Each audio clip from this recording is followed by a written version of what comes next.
beban berat, kesukaran, ketundukan, dan sebagainya. Itu adalah alat yang dipakai, nanti ada di poin yang keempat.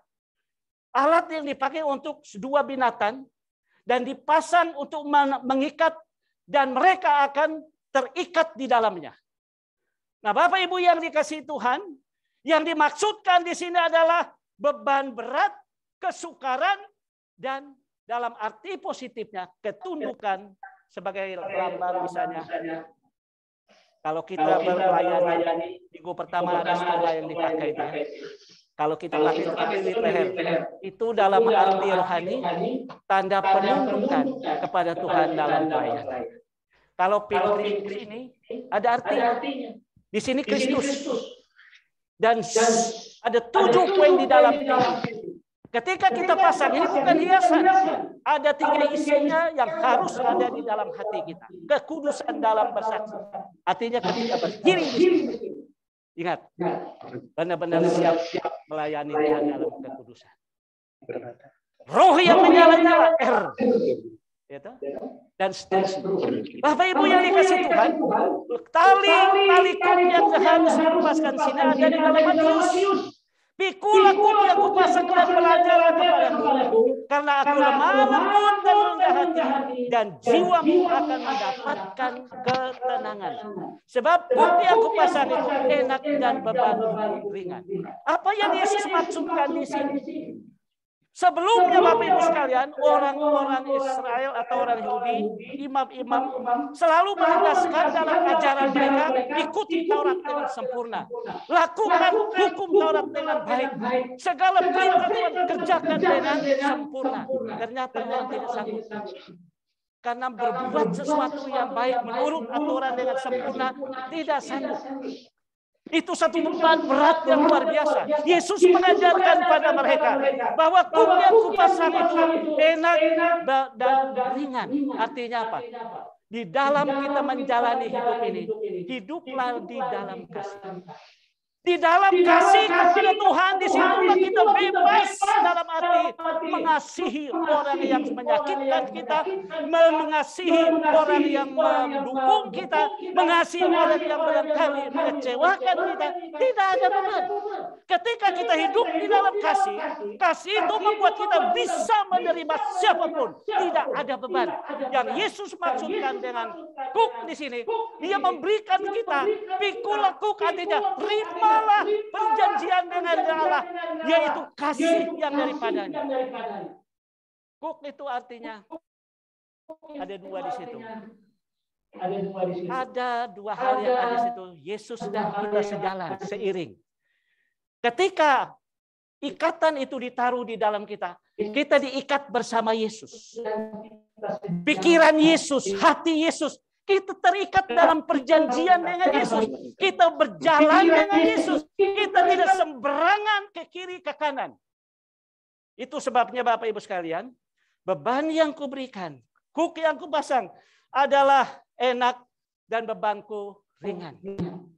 Tidak harus kita kerja keras melakukan sesuatu perintah menurut kehendak kita. Ternyata kita tidak sanggup. Hanya kasih kepada Yesus. Yesus katakan, aku ini lemah lembut dan rendah hati. Orang yang rendah hati tidak ada beban. Orang yang rendah hati tidak ada batas ketemu siapapun. Orang yang rendah hati bisa berada dimanapun berada. Orang sombong selalu menjadi masalah. Dekat dengan orang sombong, sama-sama sombong jadi persoalan. Tetapi kalau orang yang rendah hati, kemanapun dia pergi, dia tetap sukacita. Kenapa tidak ada beban? Tidak ada tekanan. Karena dia hidup di dalam kerendahan hati. Itu yang Yesus, itu yang firman Tuhan kata, berpuasa untuk melepaskan tali-tali. Kenapa Bapak Ibu sekalian? Banyak beban berat. Banyak kesukaran dalam hidup orang. Hal-hal yang mengikat tekanan dalam hidup manusia. Tekanan ekonomi, tekanan penyakit, tekanan kekurangan, tekanan berbagai hal, tekanan batin. Hal-hal itu yang perlu dinoakan.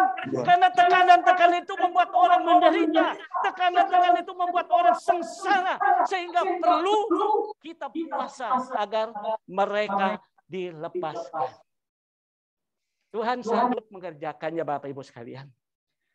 Di dalam ayat selanjutnya, Roma 6 ayat 18 dan pasal 8 19 katakan gini. Kamu telah dibebaskan daripada dosa dan menjadi hamba kepada kebenaran. Tetapi kamu tidak hidup dalam daging, melainkan dalam roh. Jika memang roh Allah diam di dalam kamu. Tetapi jika orang tidak memiliki roh Kristus, ia bukan milik Kristus. Hal yang sangat menarik, Bapak Ibu sekalian. Kita ini sudah dibebaskan. Ketika kita menerima Yesus sebagai Tuhan dan Juru Selamat kita, Roh Kudus menguasai kita, sehingga kedagingan kita, hawa nafsu kita telah dibebaskan oleh kuasa darah Yesus. Kita dilepaskan. Tetapi ada masih ada pengaruh. Masih dalam hal-hal yang rohani. Masih terbawa hal-hal yang duniawi. Kenapa Bapak Ibu sekalian? Dikatakan sini, kita ini sudah dibebaskan. Kita tidak memakai anugerah Tuhan untuk hidup di dalam kebenaran. Sebagai jemaat GKI Jakastia, Bapak Ibu sekalian. Sangat luar biasa. Kita telah dibebaskan dari dosa. Ini sangat menarik. Kita telah dibebaskan dari dosa. Prinsip firman Tuhan yang sangat penting ini, kita sudah dibebaskan. Dalam satu aliran namanya aliran askese. Askese ini mereka anggap dosa itu ada di dalam tubuh. Mereka mengiris kulitnya supaya keluar dosanya. Mereka pergi apa di hutan, jangan lihat ada manusia. Karena kalau kita ketemu dengan manusia, kita jatuh dalam dosa, dia pergi ke tempat yang terasing. Tetapi pikirannya kotor. Ya kan? Aliran seperti itu mereka anggap bahwa kalau kita jauh dari manusia, kalau kita menggores-gores tubuh kita sehingga keluar darah, maka dosanya keluar. Itu ajaran sesat yang sangat prinsip di sini. Ketika kita percaya Yesus Kristus, kuasa darah Yesus telah membebaskan kita, memerdekakan kita. Kita bukan milik kedagingan lagi dunia ini, tapi kita sudah milik Yesus. Kita ini orang bebas loh Bapak Ibu sekalian. Kenapa kita masih merasa kok beban berat? Yesus sudah melepaskan tali-tali kuk. Kesengsaraan karena dosa. Penderitaan karena dosa. Sudah dilepaskan Yesus di atas kayu salib. Ada contoh seorang tokoh namanya Agustinus. Dari kecil dia sudah hidup di dalam dosa. Luar biasa. Semua dosa apapun dia sudah lakukan. Salah satunya dia umur 17 tahun, 18 tahun. Sudah ganti-ganti perempuan. Perempuan mana yang tidak kenal dia karena terkenal kejahatannya. Suatu saat dia bertobat. Ketika dia bertobat dan terima Yesus, tidak pernah lagi dia berjumpa dengan satupun perempuan. Lalu mereka tanya, kemana dia? Apa dia sudah mati? Suatu saat salah satu langganannya ketemu dengan dia. Dia tepuk. Kok sudah lama tidak datang? Kenapa selama ini kamu tidak pernah nongol lagi? Agustinus yang dulu sudah mati. Loh, sama kok. Wajahnya sama, bentuknya sama, saya tahu kenal. Oh enggak.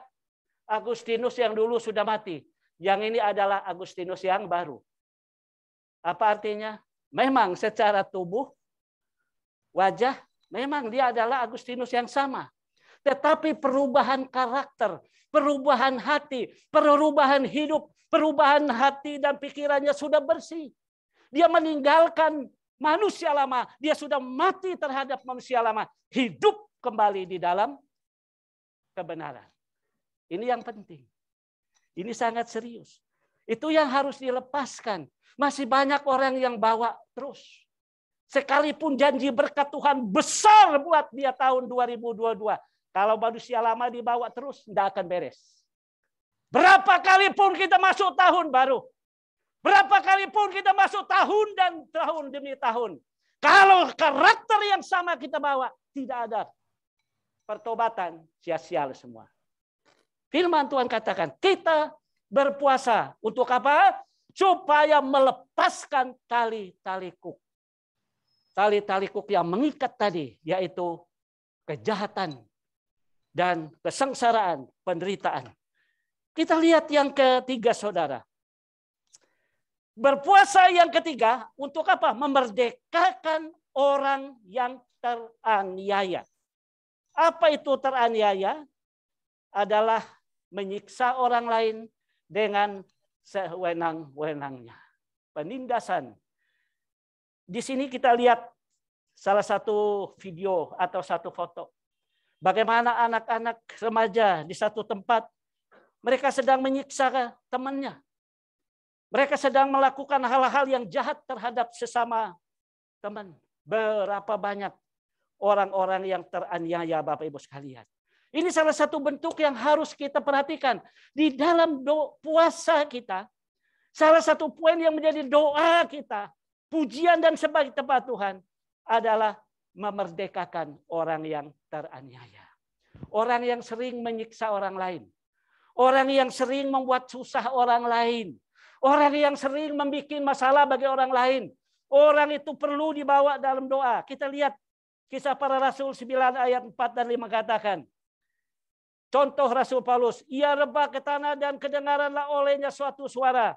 Yang berkata kepada Saulus, Saulus, mengapa engkau menganiaya aku? Padahal Saulus menganiaya siapa?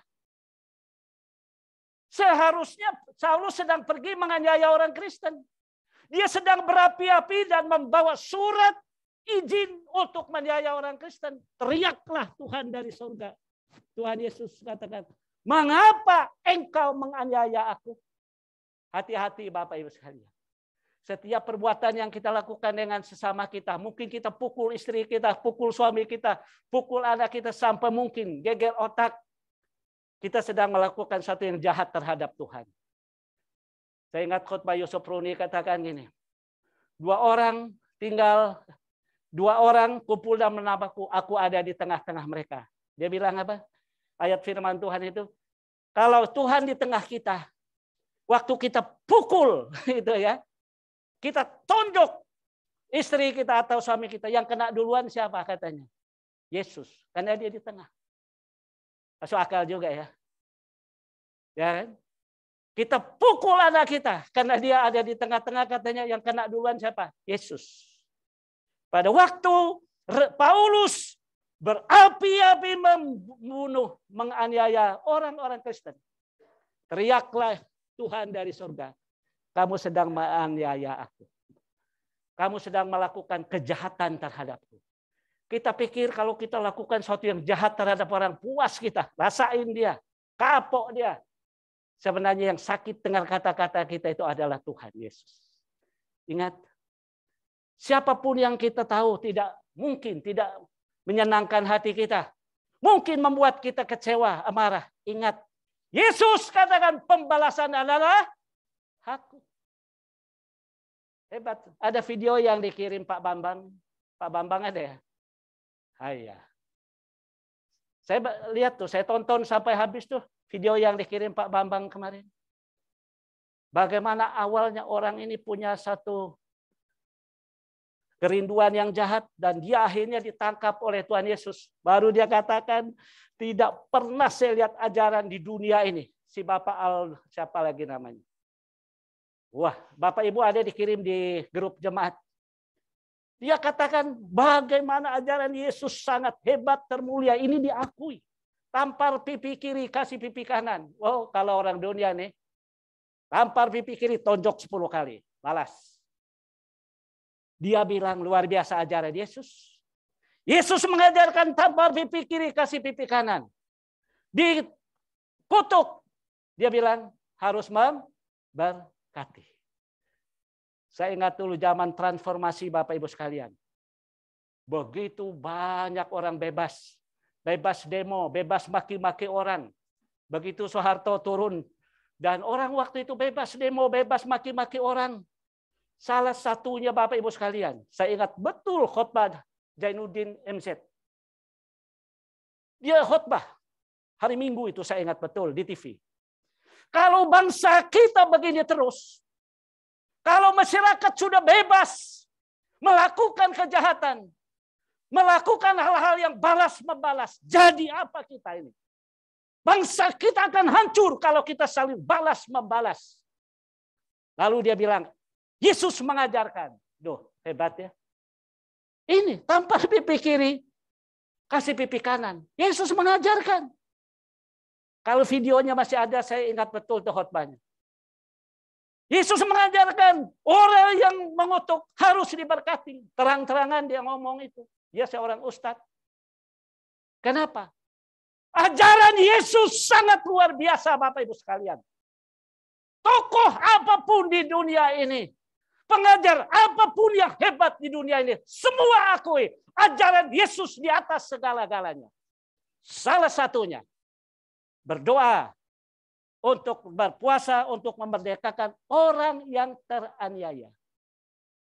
Kasihan Bapak Ibu sekalian, banyak orang tersiksa. Jangan kita pikir diri kita sendiri. Kita tenang-tenang, saya sehat, saya aman, saya baik-baik saja, tidak ada yang ganggu. Bapak Ibu sekalian, Allah menghendaki berpuasa untuk memerdekakan orang-orang yang teraniaya. Mari di gereja kita duduk di sini. Kita berdoa buat Bekasi. Kita berdoa buat Indonesia ini. Agar kekejaman, kejahatan stop. Karena puasa orang-orang percaya. Itu yang ketiga. Mari kita lihat yang terakhir. Salah satu bentuk puasa yang dikehendaki oleh Allah adalah mematahkan setiap kuk. Di situ ada sapi 2. Lalu di situ sapi atau lembu itu ya. Sapi ya. Ya, di situ 2 binatang diikat dalam satu kuk dan mereka ada di situ bersama-sama. Itu melambangkan apa? Suatu kebersamaan dan terikat satu sama yang lain. Kalau secara rohani menggambarkan kita terikat dengan Yesus. Itu makanya Yesus katakan kuk yang kupasang adalah enak dan ringan. Kita berjalan sama Yesus supaya tidak stres. Kenapa orang stres? Kenapa orang takut? Jalan sendiri. Kalau kita mau menghadapi dunia ini dengan segala risikonya, jalan sama Yesus. Bersama dengan Yesus, seperti 2 binatang terikat dalam satu kuk. Menandakan kita jalan seiring dengan Yesus. Tapi dalam ayat ini mematahkan kuk. Mematahkan kuk ini artinya apa tadi? Salah satunya patahkan kekerasan. Patahkan hal-hal yang menyakitkan. Patahkan hal-hal yang membuat penindasan terhadap kekerasan di dalam keluarga, dalam layanan atau apapun. Kenapa? Rasul Paulus katakan di dalam Galatia 5 ayat 1 katakan gini. Demi kemerdekaan Kristus telah memerdekakan kita. Oleh itu berpegang teguhlah kepada kemerdekaan yang telah diberikan oleh Kristus kepada kita. Jangan biarkan diri dibelenggu oleh kuk perhambaan semula. Sekali lagi. Buat orang yang masih mengalami kebiasaan-kebiasaan. Dan lepas-lepas dari kebiasaan. Buruk. Firman Tuhan katakan. Mari. Siapa yang berhak melepaskan itu? Dia katakan jangan biarkan dirimu dibelenggu. Artinya apa? Jangan kita yang membiarkan hati kita, pikiran kita, tubuh kita diseret oleh segala sesuatu yang jahat. Pinter iblis memutar balik. Kalau enggak dia, saya enggak kayak gini gitu ya. Kalau enggak dia, saya sebenarnya baik-baik. Dia sih, Alkitab mengatakan itu bukan masalah orang. Yang jelas di sini, jangan membiarkan dirimu. Kita yang terseret, kita yang terbawa, kita yang membuka diri untuk hal-hal yang tidak baik. Semua itu tergantung kita. Bagaimana kita menguasai diri kita. Firman Tuhan di khotbah minggu kedua. Api firman Tuhan katakan. Apa? Dengan apakah seorang muda menjaga kelakuannya bersih? Dengan apa? Dengan menjaga sesuai firman Tuhan. Kalau kita menjaga semua dengan firman Tuhan, tidak ada istilahnya lolos, bebas, terserah. Kita ini mempunyai satu anugerah yang luar biasa. Kita diberi kesempatan untuk melakukan kebebasan di dalam rencana Tuhan. Bukan dalam dosa.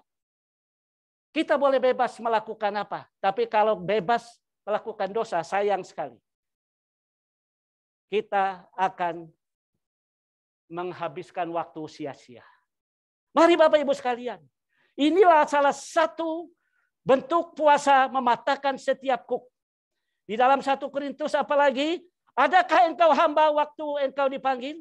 Itu tidak apa-apa. Tetapi jikalau engkau mendapat kesempatan untuk dibebaskan, pergunakanlah kesempatan itu. Sebab seorang hamba yang dipanggil oleh Tuhan dalam pelayanannya adalah orang bebas. Milik Tuhan. Demikian pula orang bebas yang dipanggil Kristus adalah hambanya. Kita harus bebas. Kalau kita ini terikat, maksudnya gini. Kalau orang terikat karena selalu bikin masalah, kalau dia berdiri di sini, langsung orang katakan, "Hei, kalian tidak mau dengar." Kenapa? Karena banyak bikin masalah. Orang bebas itu dia tidak ada tekanan-tekanan. Orang bebas itu kemanapun dia pergi, dia tidak bikin masalah.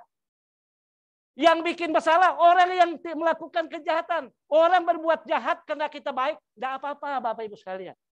Jangan kita yang berbuat jahat. Orang bebas itu adalah orang yang sungguh-sungguh tidak ada sesuatu pun yang buruk dia bawa dalam hidupnya. Kemanapun dia pergi termasuk melayani. Orang tidak tersandung. Ya kan? Bebas. Kalau kita bikin masalah tidak beres dengan orang lain. Makanya Sakyus begitu dia bertobat. Langsung dia bilang, saya dulu memeras. Siapa-siapa yang saya peres, saya mau balas nih. Saya mau kembalikan berapa kali lipat. Dan yang Tuhan punya saya kembalikan 50%. Kalau ada orang yang pernah saya rampas, kalau ada orang yang pernah saya peres, saya mau kembalikan. Itu orang bertobat. Itu benar-benar bebas. Kalau kita bertobat, mengaku bertobat, tapi kita tidak selesaikan masalah kita dan orang lain. Orang ini tidak beres. Dia bertobat katanya, tapi utang saya tidak dibayar. Misalnya. Dia bertobat, tapi apa yang dulu dia lakukan terhadap saya, dia belum ngaku dari mulutnya. Dan membereskan dengan saya. Bebas artinya, jangan kita ada masalah dengan orang lain. Amin. Kemanapun kita pergi, kita tidak takut. Bunyi telepon, kita tidak langsung khawatir. Ada orang tidak bebas, bunyi telepon takut. Siapa nih? Jangan-jangan dia kejar, ada masalah nih. Kalau orang bebas, aman. Handphone pun dia taruh sembarangan. Tidak takut. Kapan istrinya buka, aman. Itu orang bebas. Amin. Orang yang tidak bebas tuh sembunyi-sembunyi tuh handphonenya. Pakai apalagi kode berubah-ubah. Jangan takut nanti orang lain buka. Pakai kode berubah-ubah. Kalau handphone saya, anak istri bisa buka. Tapi saya tidak bisa buka, mereka punya. Bingung saya. Dan juga untuk apa saya buka orang lain punya. Silakan. Artinya apa? Bebas. Kalau kita ada sesuatu yang buruk, selalu kita takut. Selalu kita tidak merasa nyaman. Itu sebabnya Bapak Ibu sekalian, kamu sudah bebas. Dan kamu sudah milik Tuhan. Haleluya. Ini hal yang sangat penting. Mari kita berdoa supaya Tuhan mematahkan tali-tali kuk yang mengikat. Mematahkan. Memutuskan. Melepaskan. Doa yang bisa mematahkan ini semua. Hal-hal yang sulit dalam kehidupan hanya Tuhan yang bisa mematahkan. Yang terakhir, kesimpulan. Mari kita baca kesimpulan sama-sama. 1, 2, 3. Pada waktu itulah terangmu akan merekah seperti fajar, dan lukamu akan pulih dengan segera. Kebenaran menjadi barisan depanmu, dan kemuliaan Tuhan barisan belakangmu. Dahsyat banget nih. Kalau 4 poin itu kita jalankan dengan baik dan betul. Ujungnya Bapak Ibu sekalian, terangmu akan semakin merekah. Kalau tadi redup-redup, dengan melakukan 4 prinsip itu akan menjadi cahaya. Yang tadinya masalah besar, lukamu akan dipulihkan. Dengan segera kebenaran menjadi barisan depanmu. Hebat. Orang yang hidup dalam kebenaran, lari kemanapun pasti dibela. Tidak usah takut. Orang yang hidup di dalam kebenaran, mereka akan dijaga. Kebenaran ada di depanmu. Kemuliaan ada di belakangmu. Hebat sekali. Mari Bapak Ibu sekalian, 4 prinsip ini kita kerjakan. Yang pertama apa tadi? Berpuasa untuk, ulang lagi ya, supaya tidak lupa ya. Ulang lagi dari yang pertama tadi. Nah, kita baca sama-sama. Api berpuasa dan bersaksi yang dikehendaki Tuhan ada 4. 1, 2, 3.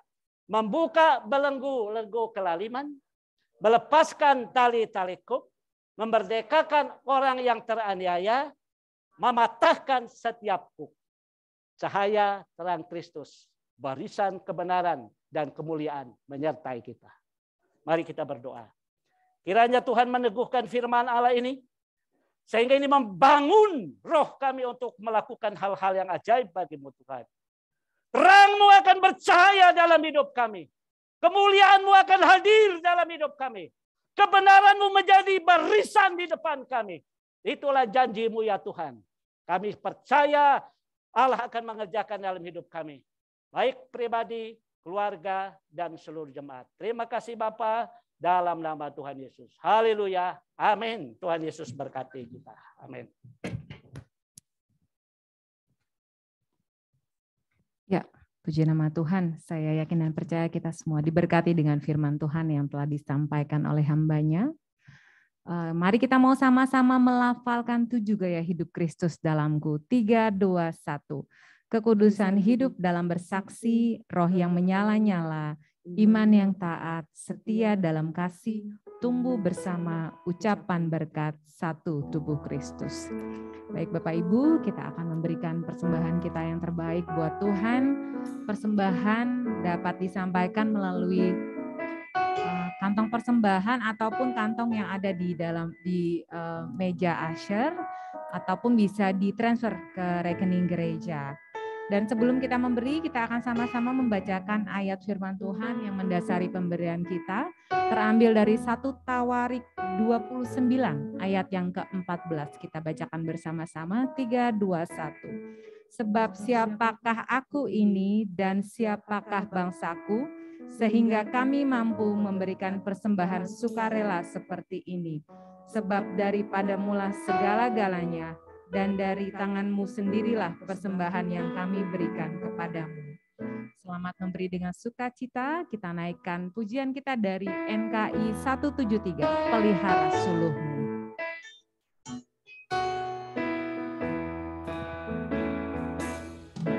Bercucuar kasih Bapa, memancarkan sinarnya, namun sulu yang di pantai, kitalah penjaganya. Pelihara sulung pantai, walau hanya tip gelap, agar tiada orang hilang di lautan yang gelap. Bait yang kedua. Malam dosa sudah turun, ombak dahsyat menyerang, banyaklah pelaut mengharap sinar sulu yang terang. Pelihara sulu pantai, walau hanya tip gelap, agar tiada orang hilang di lautan yang gelap.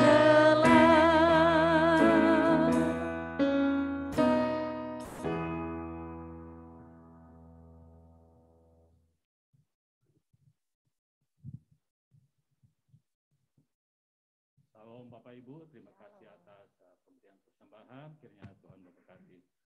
Sebelum kita masuk dalam doa, kita akan melihat beberapa jemaat yang akan berulang tahun sepanjang minggu ini. Selamat ulang tahun buat Ibu Anastasia Ana J. Teko tanggal 24 Januari dan Jane Christina tanggal 29 Januari. Lanjut dengan warta jemaat.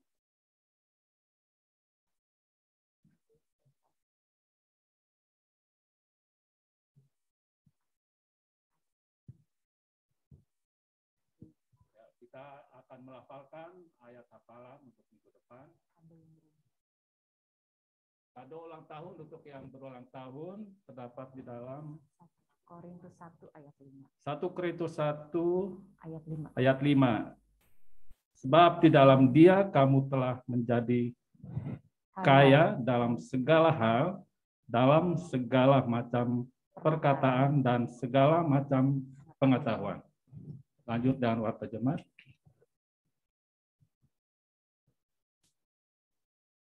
Ya, bagi pelayan Tuhan yang melayani minggu depan, tanggal 30 Januari, dimohon untuk mengikuti doa pagi hari Sabtu. Perkawan berdoa pada setiap hari Jumat jam 20 sampai jam 21. Mohon kehadiran ibu-ibu perkawan untuk bergabung. Info 365 hari bacaan Alkitab tahun 2021.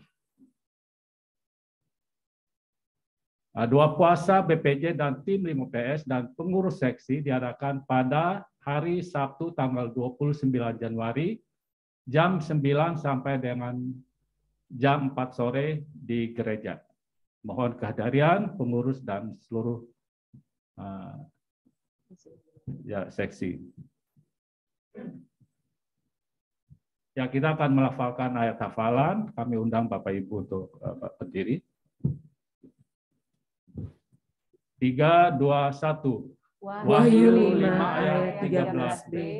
Bagi Dia yang duduk di atas tahta dan bagi Anak Domba adalah puji-pujian dan hormat dan kemuliaan dan kuasa sampai selama-lamanya.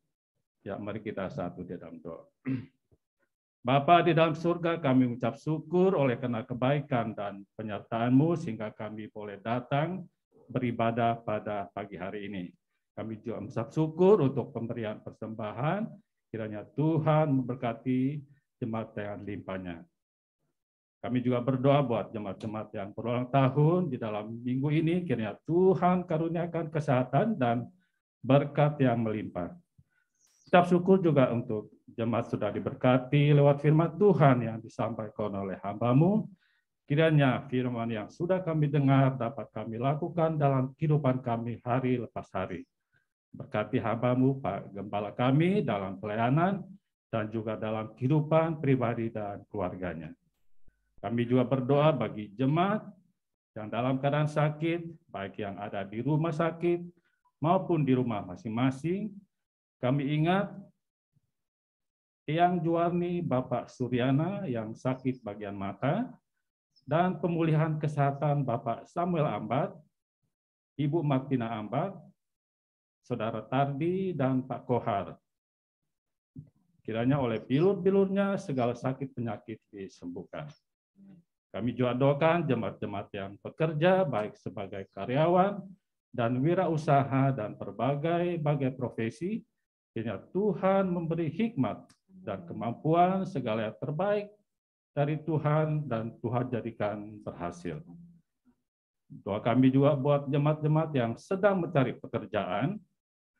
Langit dan bumi adalah milik kepunyaan-Mu, dan Engkau yang akan menolong dan menyediakan pekerjaan yang terbaik. Bagi jemaat kami yang sedang studi, mulai dari tingkat sekolah dasar hingga perguruan tinggi, baik yang ada di dalam negeri maupun studi di luar negeri, Tuhan kiranya memberi hikmat, akal budi, sehingga anak-anak kami dapat meraih prestasi dan berhasil nama Tuhan dipermuliakan.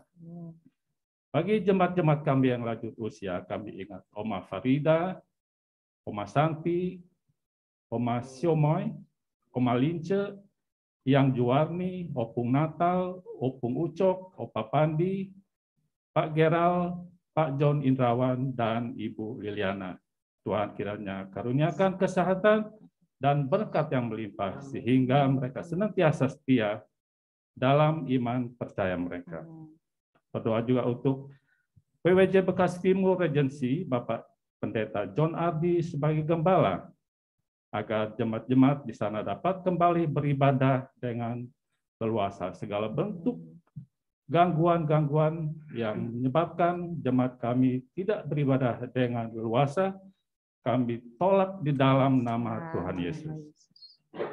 GKI Calvary Ministry, Bapak Pendeta Elita Koe sebagai gembala, GKI Pekanbaru, Bapak Pendeta Felix sebagai Gembala, Tuhan kiranya memberkati pelayanan hamba-Mu dan jemaat-jemaat di sana semakin bertambah dan iman percaya mereka juga semakin bertumbuh. Berdoa juga untuk visi 211 di tahun 2022 ini, 200 jemaat dimuridkan melalui kelompok sahabat atau KS, dan 1000 jiwa baru yang akan dijangkau bagi Kristus. Kiranya kami jemaat GKI Jakastia memiliki semangat dan roh yang menyala-nyala untuk menjadi saksi Kristus. Berdoa juga bagi BPJ dan tim 5PS agar tetap solid dan setia melakukan tugas pelayanan yang telah dipercayakan oleh Tuhan. Kami juga berdoa untuk Koperasi Lumbung Sahabat Terang agar semua pengurus diberikan hikmat dan kemampuan dalam mengelola LST ini dengan baik.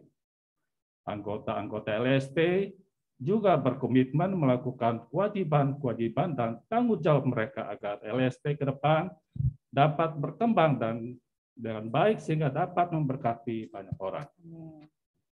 Kami juga berdoa untuk hamba-hamba Tuhan dan misionaris yang ada di Indonesia ini. Tuhan berkati pelayanan-pelayanan dan kehidupan keluarga mereka sehingga melalui pelayanan mereka banyak jiwa-jiwa dijangkau bagi Kristus.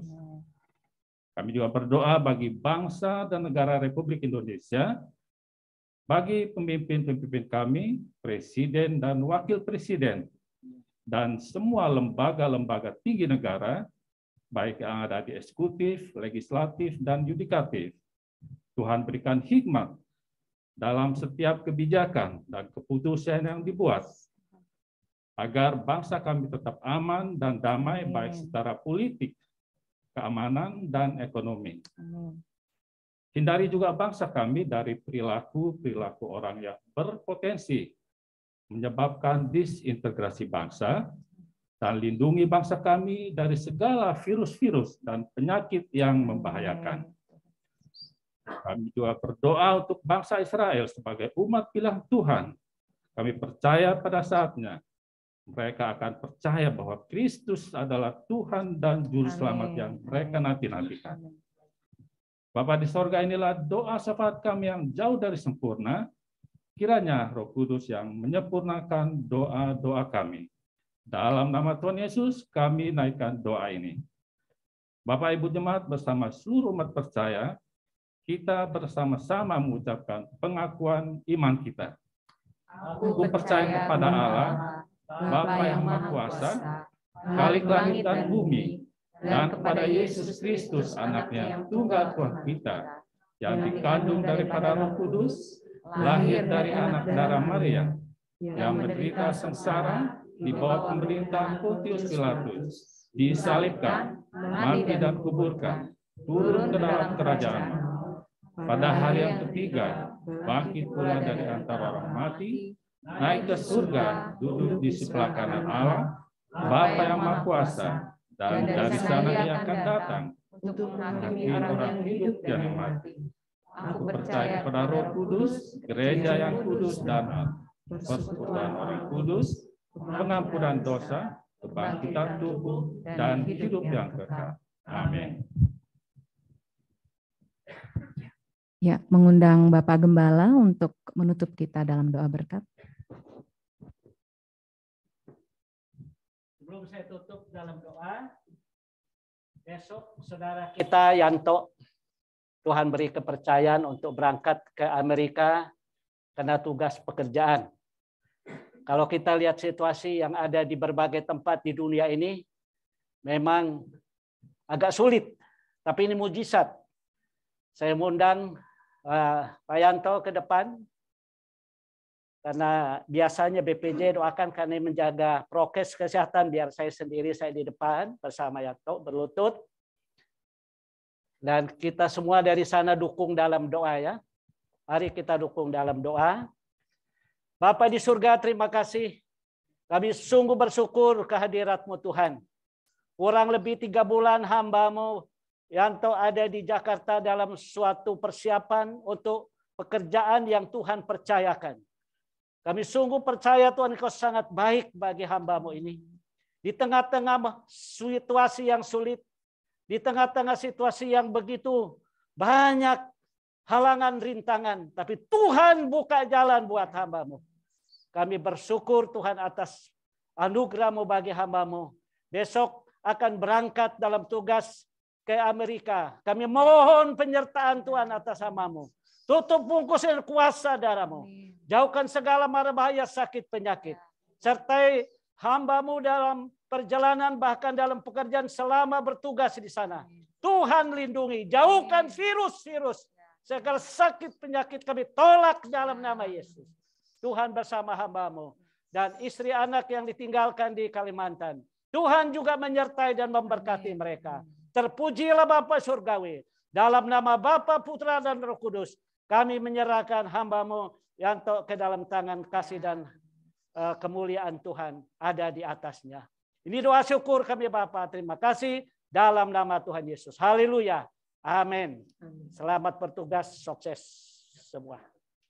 Puji Tuhan. Bapak Ibu yang dikasihi Tuhan, mari kita angkat tangan kita. Arahkan hati dan pikiranmu. Pulanglah dengan roh yang menyala-nyala. Terimalah berkat yang daripada Tuhan. Tuhan memberkati umatnya dan melindungi mereka. Tuhan menyinari umatnya dengan wajahnya dan memberi mereka kasih karunia. Tuhan menghadapkan wajahnya kepada umatnya dan memberi mereka shalom dan damai sejahtera.